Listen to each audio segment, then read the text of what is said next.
День калмыцкой поэзии ежегодно отмечается 13 марта. Праздник был учрежден в 2012 году в честь героя социалистического труда, лауреата государственных премий СССР и РСФСР, народного поэта Давида Кукультинова. Его произведения переведены на сотни языков мира, многие из его строк давно стали афоризмами. Он виртуозно владел калмыцким литературным словом и безгранично любил свой народ. Сегодня десятки жителей республики возложили к его памятнику цветы и почтили память выдающегося сына калмыцкого народа.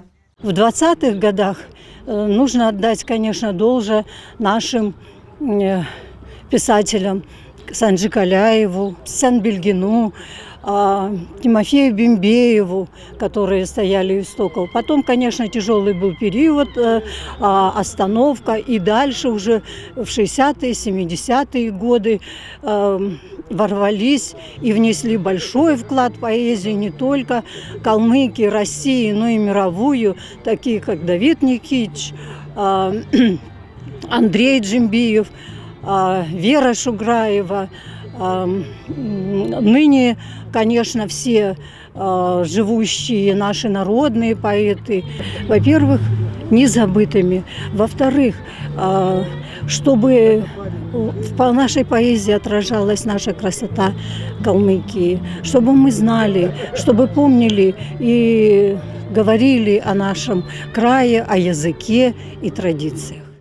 Молодые поэты республики также приняли активное участие, из их уст прозвучали известные стихотворения Давида Никитича, в которых отражены самые сложные периоды становления и возрождения родной республики.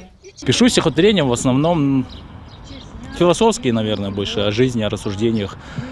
В нашем калмыцком менталитете есть такое свойство все держать в себе, может быть, даже сколько не подавлять, сколько не высказываться. И то, что варится у меня здесь, то я выкладываю на бумагу. И мы счастливы, и очень рады и горды присутствовать на этом празднике, иметь причастие к этому празднику.